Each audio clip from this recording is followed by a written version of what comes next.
we are here at the Department of Health's Consultayon National Health Fair 2024.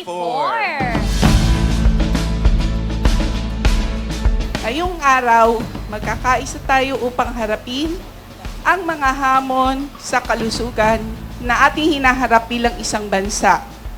Layunin nating itaguyod at ipaalam sa ating mga kababayan ang mga serbisyong handog ng ating mga primary care providers.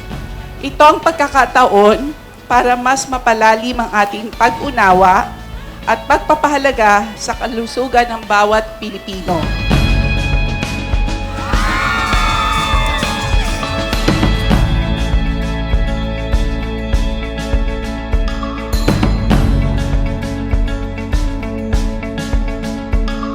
Let me also convey my appreciation and thanks to the Department of Health of trying to bring the healthcare services closer to the people, to Filipino people. So this is, I think, a great idea, and accessibility is a big issue, not only in the rural areas, but also in the urban areas. So this initiative is highly commendable.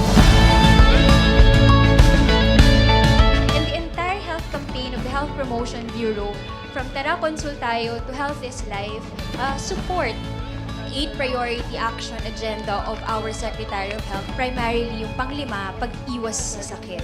Tayo po, inaanyayahan natin na malaman yung estado natin. Kung we catch it early, yun nga, mas maaagapan po natin.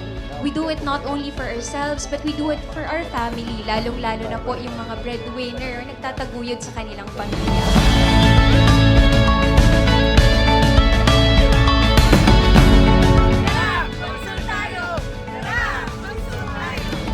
Imbitahan po natin ang ating mga kapamilya, kaibigan na pumunta po rito upang magpakonsulta at maging kabahagi ng isang makabuluhang Healthy Pilipinas National Consultayo Health Fair. Prevention. Yun ang lagi nating yung paksa. Prevention. May mga cancer na pwedeng iwasan. In fact, mga 1/3 ng cancer pwedeng iwasan.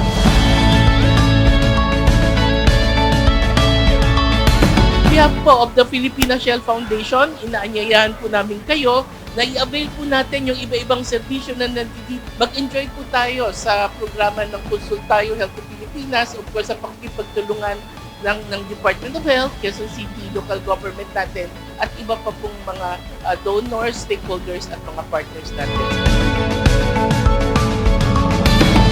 At sa bawat hakbang po na ating tinatahak, sa bawat kaalaman na ating nakuha sa araw na ito, tayo po ay magpatuloy na maglakbay tungo sa pagpapalakas at pagsulong ng primary care services sa ating bansa. Muli, maraming salamat po at isang Healthy Pilipinas po sa inyong lahat, kung saan bawat buhay ay mahalaga.